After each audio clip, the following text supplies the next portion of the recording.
Hey guys, I wanted to share with you the new Nespresso Creatista Plus by Breville.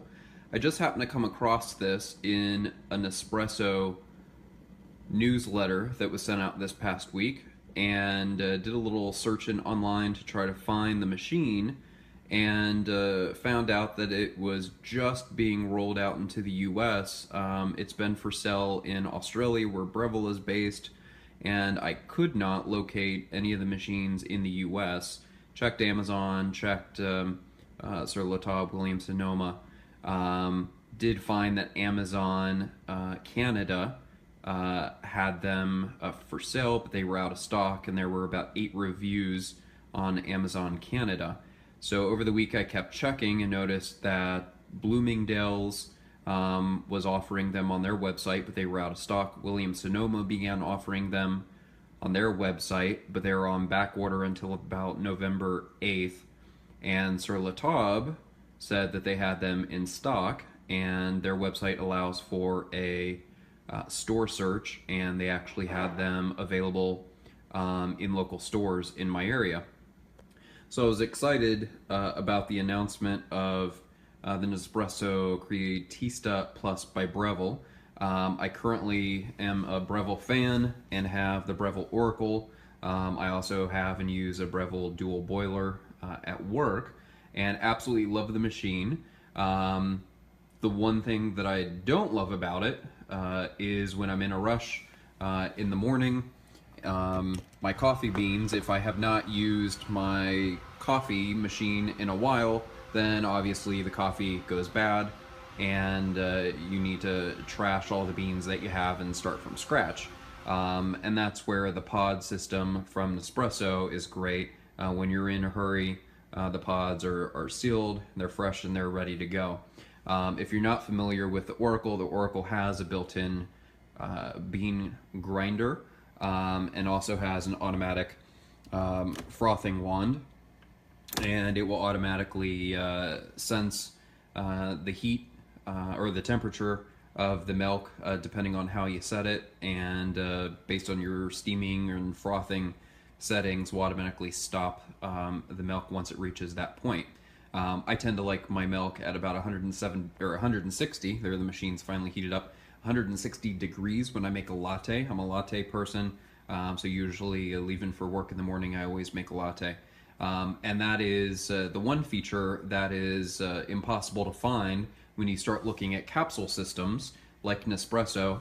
The Arrowchino does an okay job, but using the Arrowchino whisk inside never compares to actually having fully steamed milk. The Arrowchino also does not get it to 160 degrees. I think it gets it to about 140 or so, which is warm in my opinion. I prefer a hot latte. May not be the official correct way that the Europeaners make a latte, but my preference is definitely hotter than 140 degrees. So, going back to the Creatista Plus, when I saw that this had the same or very similar frothing wand, like the Oracle, and combined an automatic frothing wand with the single dispense feature of Nespresso capsules, I thought this was a perfect opportunity to try out the machine. It's interesting, the frothing wand, you can program how hot you want the milk to be, anywhere from 133 degrees up to about 166 degrees. So definitely a great feature there.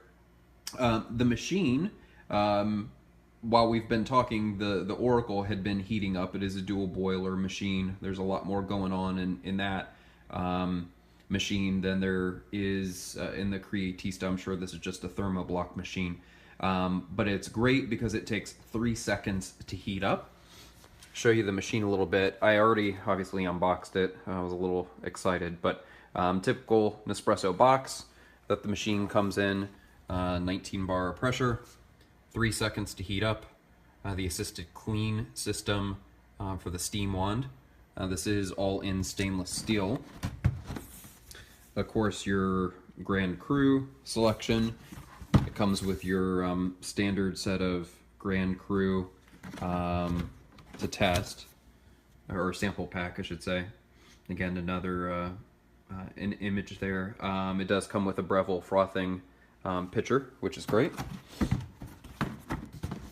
So the machine itself, again, if you're not familiar with Breville, the machine is extremely rugged, all stainless steel, has some great heft to it. You've got a great milk tank or water tank on the back. I don't have the actual capacity on me, but it does hold a significant amount of water. It could very easily be 64, 72 plus ounces. I'll have to check on that. The machine, you've got a drip tray that detaches down here. You have the little red warning bob that will pop up when the drip tray is full. Couldn't figure out what in the heck this thing was for. The Oracle doesn't have that near the steam wand. The Oracle senses the temperature with this little probe of the milk, and that's how it knows as it's steaming the milk where it's at. So this Panarillo, a little different. There is no probe down here. So looking at the instructions, it's interesting that this little probe is what actually senses the temperature on the bottom of the milk jug based on the settings that you program in for how hot you'd like your milk. You've got excellent width or height here for a cup. Travel mugs, we're going to start running into issues. Here's a typical, about a 12-inch latte cup. And I apologize, my sinuses are acting up, and so some of my words are coming out a little goofy. For smaller espresso, ristretto cups, you've got a nice little tray here. And then all of your capsules are behind. And again, if you notice, everything operates with a simple push, and it snaps back into place. Again, push, snaps back into place. A nice metal Nespresso lever here. And on the top, you've got a screen. You have start, cancel button, and a select button. Go ahead and turn the machine on. A nice welcome screen, and you're ready to go already. So, several settings in here. Now I've already gone through the user setup, which is pretty simple. It has you test for water hardness. Breville provides you with a water hardness strip. That's pretty straightforward. Takes only 60 seconds to test for water hardness, and all that's going to do once you program into the machine what the water hardness is, it will help you, or the machine will auto prompt you when it's ready to be descaled and cleaned. So once you go through that and pick your language, then you're ready to go. So starting at the very beginning of the menu, depending on the beverage that you would like to make, it starts off with the ristretto, and that's about 0.85 ounces.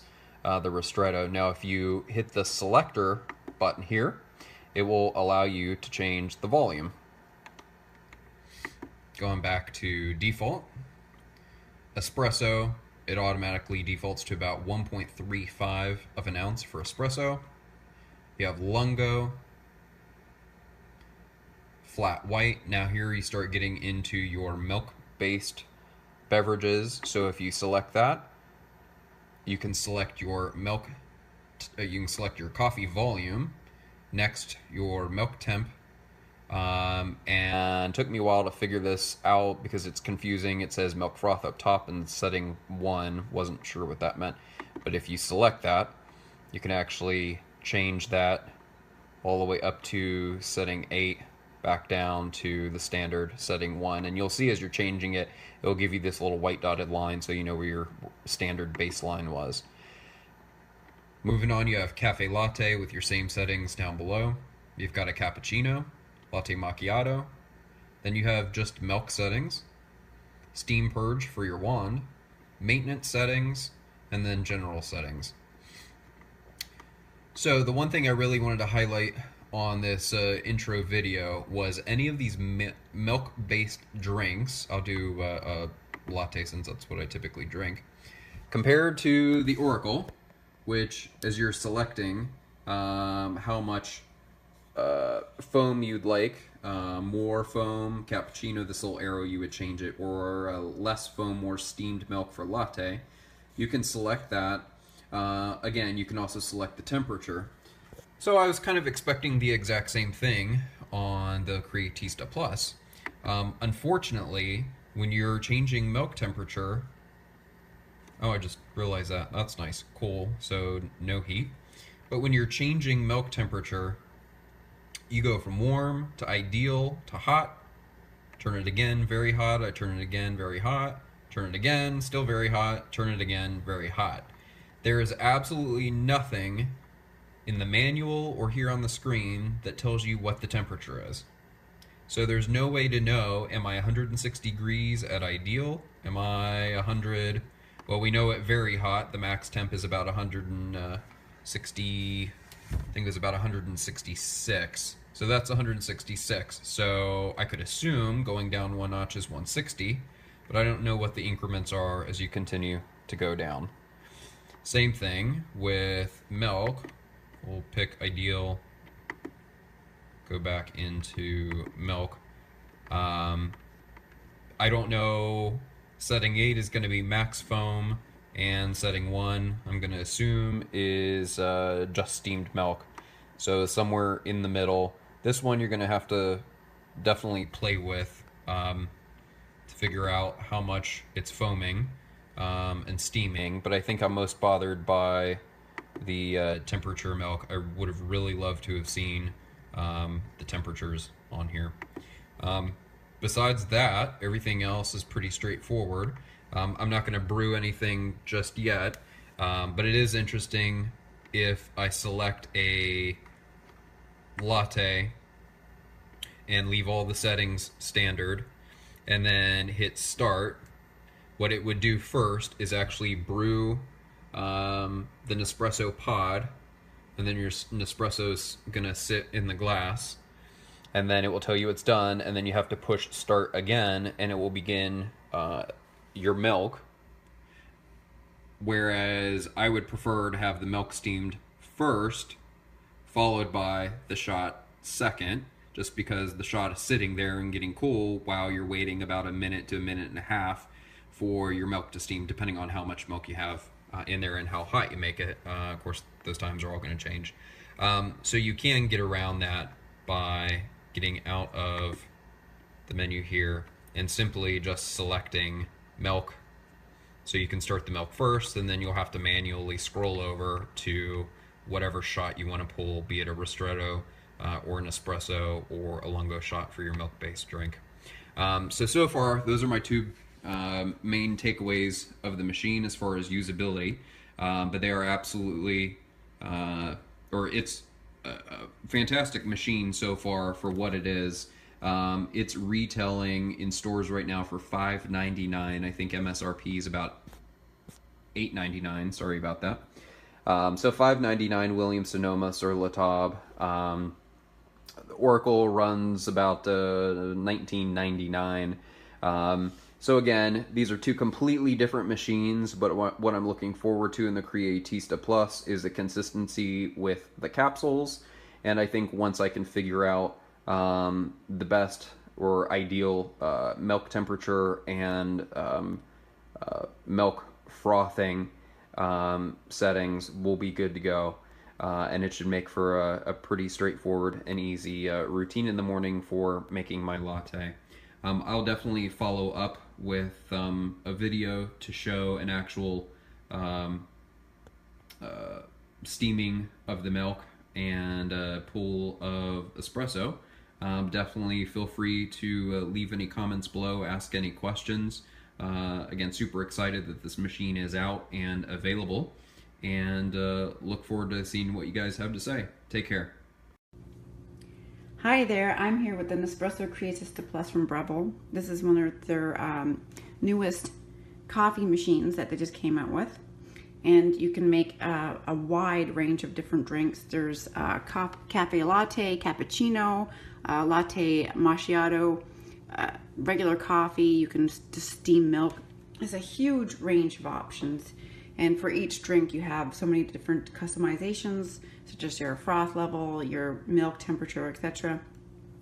It has a separate milk jug, so your milk will be steamed and frothed here, and your coffee will come out here. And then you have the option to use the jug to add to your coffee, so you can do different kinds of milk designs, etc., like they do at different coffee places. Myself, I'm not very good at it, so I'm not going to try it, but I'm going to give you a little view of the coffee that I'm going to make. And I'm going to make a cafe latte, and in here I have some sugar-free vanilla bean syrup, and in here I have cashew milk.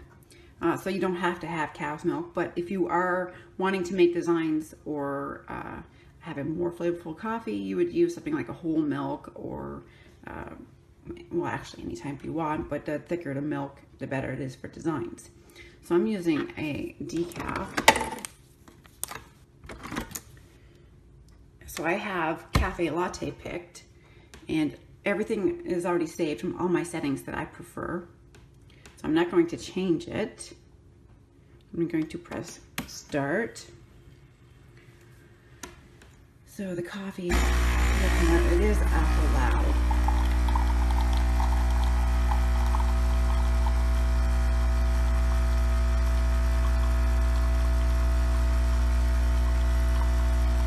That's one downside to it. I find it to be really loud compared to any other machine that I've used.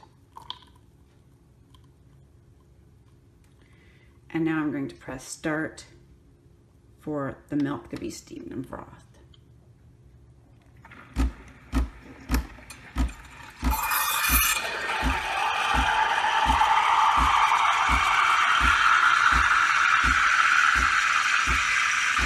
So even though it was a cashew milk, it still does a good job at frothing.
So, hold on a second. As soon as I put this lever down, it's going to rinse itself out and clean it. You just have to wipe down the So I'm going to put my milk into my drink.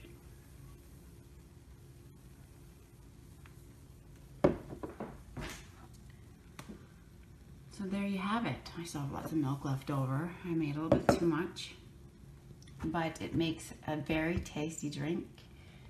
And it's a great addition to every kitchen. It looks beautiful. There you go.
perfect.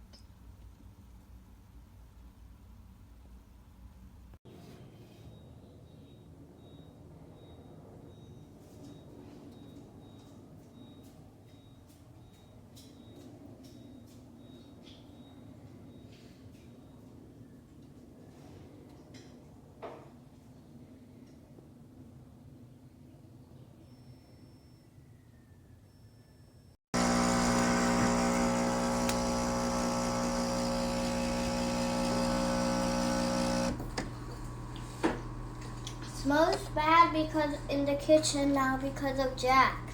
He's not in here. Jax isn't even in here. But it smells bad.